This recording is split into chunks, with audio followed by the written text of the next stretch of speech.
Hi there, and welcome to the next in a series of online video lessons intended to provide you important principles and handy tips to enhance your understanding and practice of public speaking. This is the first of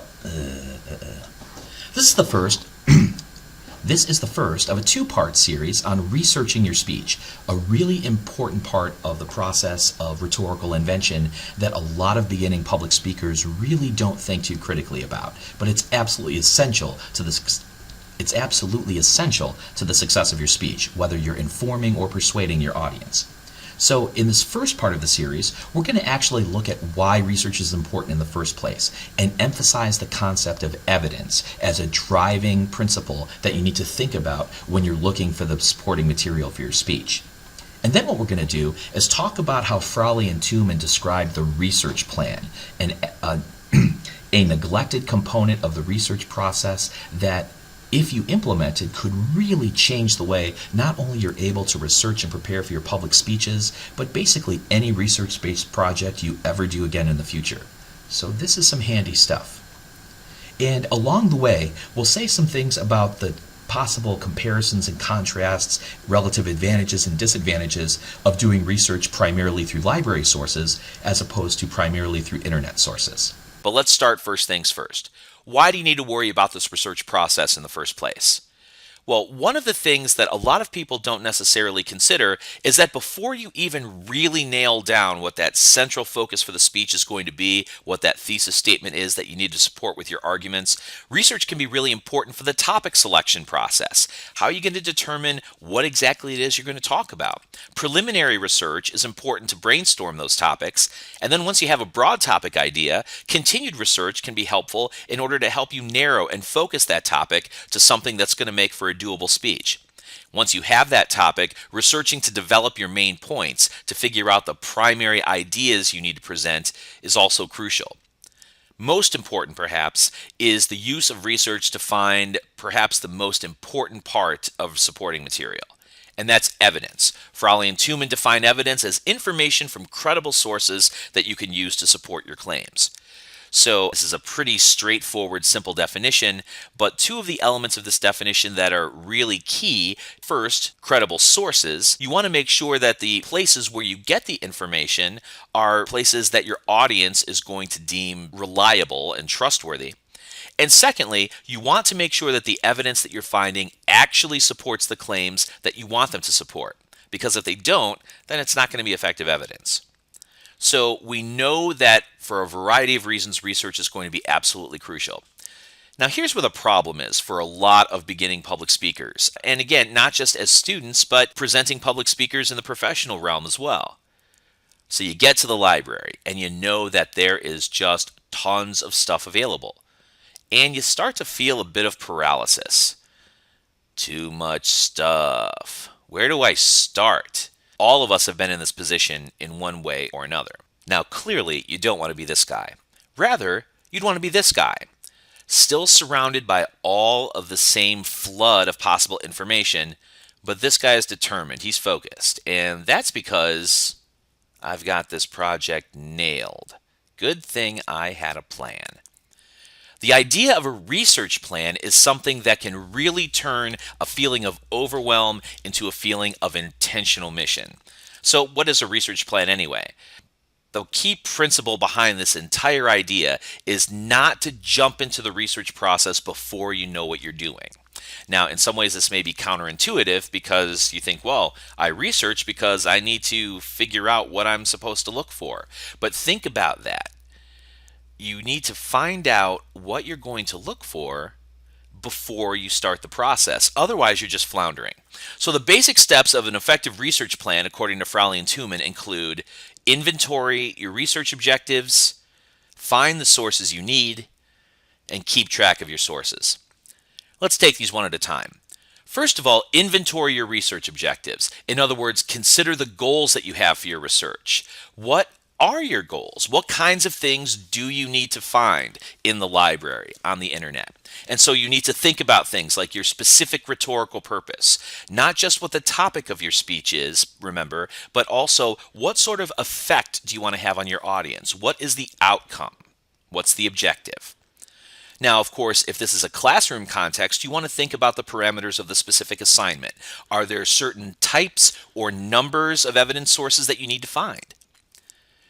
So you also need to consider your stage of the research process, which is going to evolve. At certain earlier parts of the process, you're going to want to find more general information to get a background, to get a context for the ideas that you're talking about. And then as you proceed, as you narrow your topic, and as you determine the main points you want to make to support your thesis, then you're going to need to drill down into finding research for specific points. So the first part of a good research plan is really just to kind of jot this stuff down and go in with a battle plan. What is it that you need to achieve while you're at the library or doing your internet search? Because if you have those objectives in mind, then that's going to provide an intentional focus to your work. And then as you go, you can start checking off those objectives and pat yourself on the back for a job well done, at least this time out. Secondly, once you've established the objectives, you need to find the sources that you need. Now, you have to consider, for instance, the available resources that you have at your disposal. If I'm going to find sources, how am I going to find those sources? What sorts of things are available to help me? And secondly, you need to consider the types of sources that are going to be useful. Now, to some extent, the types of sources that are going to be helpful, especially if you're going to be delivering an informative speech, but also for a persuasive speech, are going to depend on your specific objectives and situation. In a future online lesson in this series, we'll talk specifically about types of supporting material that'll be most useful to you. One of the things we need to focus on this early in the process are the resources that are available to you to help you out.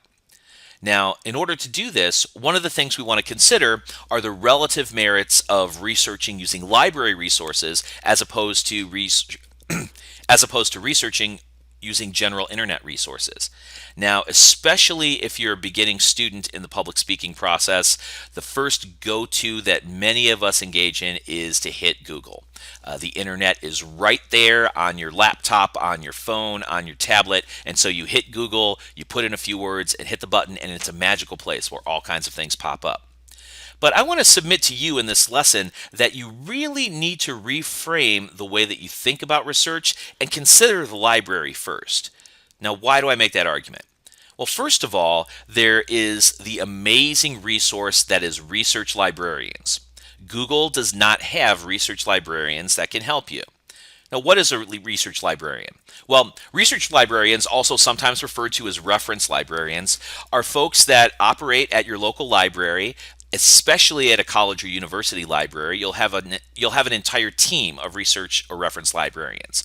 And the whole purpose for them is to help students or help faculty or whoever happens to come in the community research their topics and find the kinds of information that they need to achieve their specific goals. That's the job description. So reference librarians are specially trained to assist students with research projects. This is important because why wouldn't you want to consult an expert?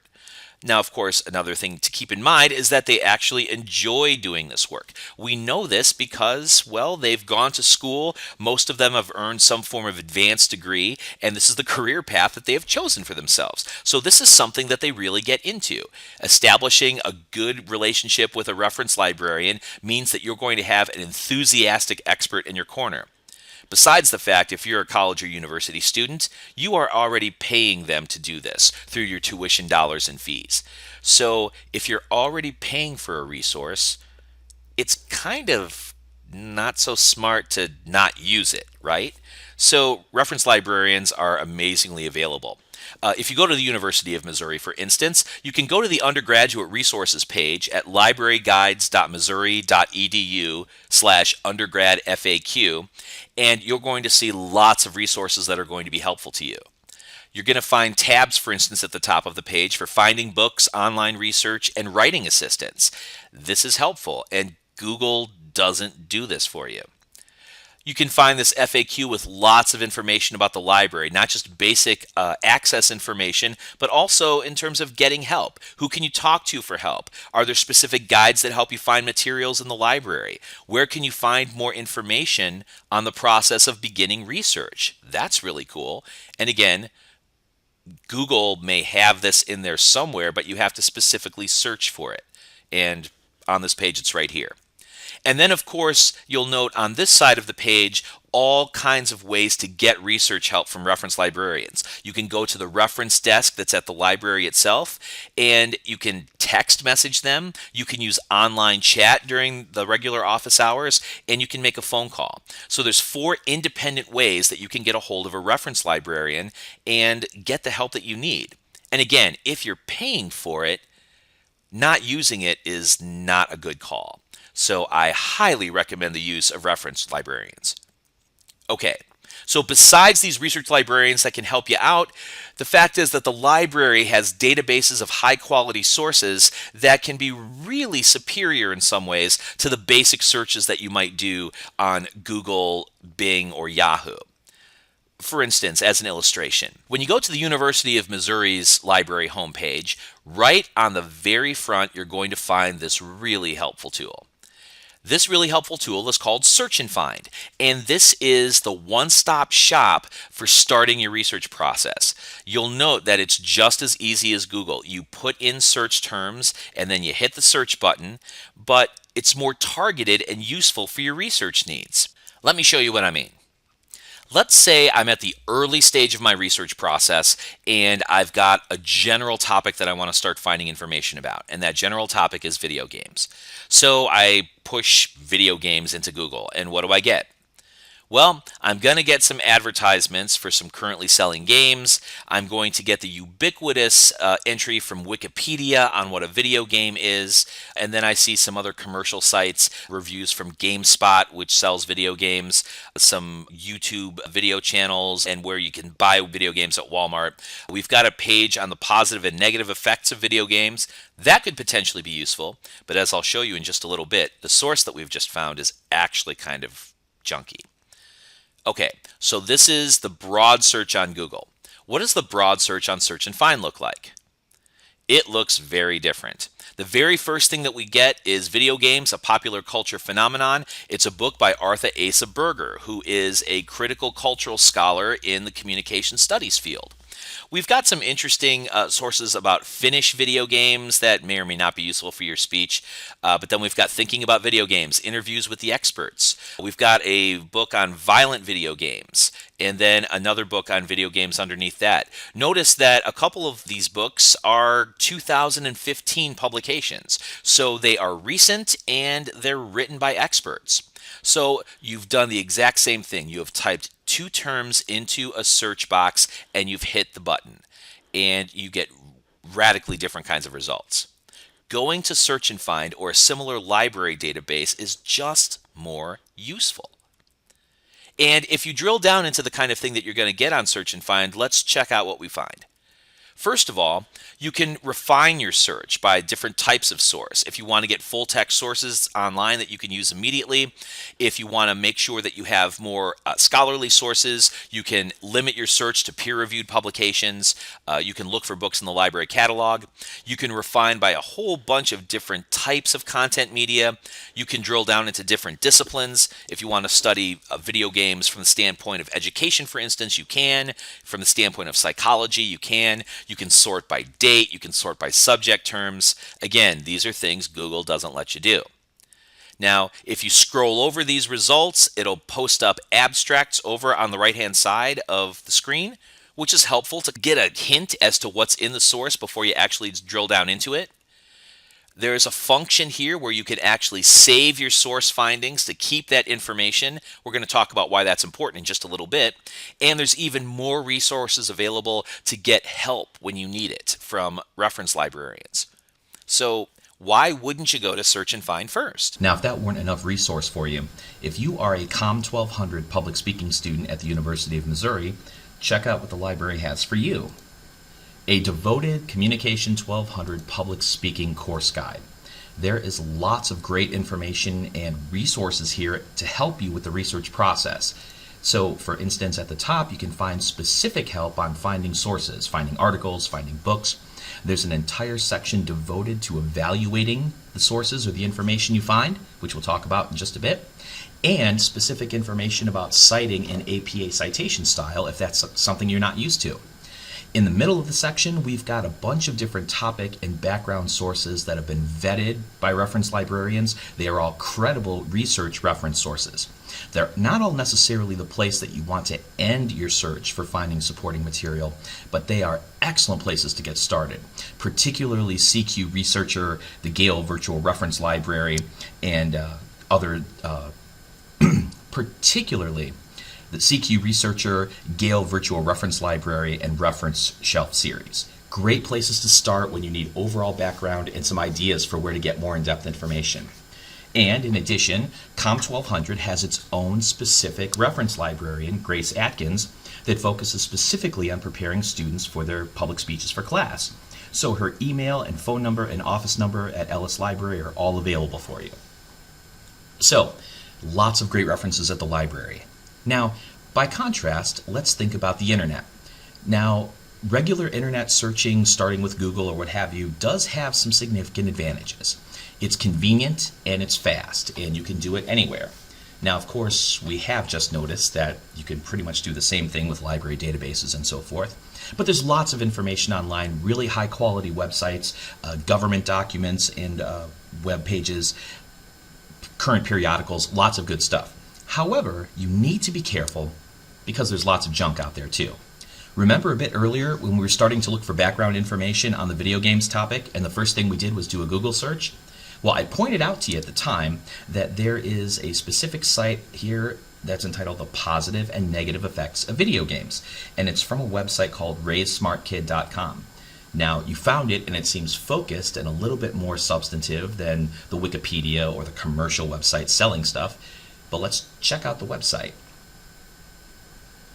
What you've got here is actually a very simple amateur website.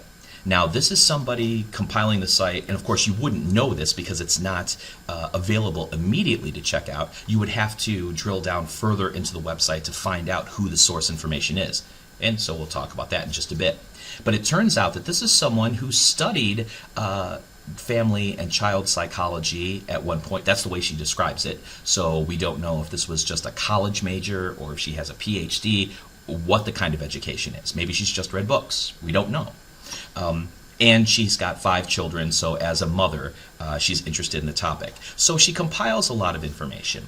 But the bottom line here is we don't know this person's credentials, we don't know whether or not she's a real authority on the subject, and you can just tell from the website that this is not a professional research source. But it's the first substantive thing besides Wikipedia that you found on the Google search. So you need to be careful if you go to Google because there's lots of good stuff on there, but there's also a lot of poop, and you just can't go with the first things you find on Google. So before we get to evaluating sources, there's one last piece of the research plan we need to touch base with, and that's keeping track of your sources. You can find lots of information, but then when it comes down to actually using it in your speech and preparing your outline and all of that good stuff, if all you have is a bunch of open tabs on your browser or a big stack of printouts, that can be a real hassle. So as you find your sources, a good habit of practice is to record your sources with correct, complete citation style while you're doing it. Don't wait until later. This is the default position that a lot of us find ourselves in. I'm finding all these good sources, I'm going to save them, and then I'll deal with the citation style later. What this means is, number one, when you're trying to find the right sources for the right point, you're going to have to sort through that whole big stack of stuff and in order to find the things that you want because it's just an undifferentiated pile. And the other thing you're going to have to deal with is in the latter stages of speech preparation, when you're going to have to give that speech in the next day or two, you're going to have to spend a whole bunch of valuable time going back and doing the research citations the way you should have in the first place. So taking just a few extra seconds as you're finding the sources are going to save you so much time and headache later, trust me. And in addition, what makes this process easier is that there's a lot of e-tools for saving sources and citation information. I already showed you on the MU library website, there's a folder that you can click on to save the results of your searches. There's information on the COM 1200 source page for help with APA source citations. Here's another resource that I just found recently that seems like it's really nifty. It's a free tool called RefMe. RefMe is a free tool making the worst part of an essay the simplest. Turn any of your sources into citations, bibliographies, and reference lists in seconds. Get the free app and scan book or journal barcodes to create references in a click. Or use refme.com to search for books, journals, videos, and much more. Synced and saved across your devices so you can create, edit, and manage your work from anywhere. Join the revolution. Let's go! Besides being able to use the scan function for RefMe to get the citation information from hard copy books just by scanning it, which is great incidentally because many students avoid books as research sources because they're more of a hassle to work with, not when you could just scan the barcode and get the citation. But it also has plugins for browsers like Chrome that you can pull any sort of website that you find and use a plugins such as Web Clipper, for instance, that's going to save that web page for you, compile the citation information for you, and save it in the platform that you can use on your computer, on your phone, or on your tablet. For many students, coming up with the right way to put together a citation style for an electronic source, especially a web page or other web document, is really difficult to do. This free tool does it for you instantly. So with all of the different kinds of tools out there, there's other kinds of things you might explore. Things like EndNote, Evernote, Zotero. Do some searching and see what works. But this one is really simple, and they're free, and there's no excuse not to save everything that you're doing while you're finding it and putting those citations together at the same time. So at the end of this first part of a two-part series on researching your speech, we've emphasized a couple of important ideas. First of all, when you do research for a speech or any project, you need to think about the research in terms of high quality evidence. The supporting material you're finding should be intended to be support for a particular claim that you make, and that support needs to be credible, reliable, and persuasive.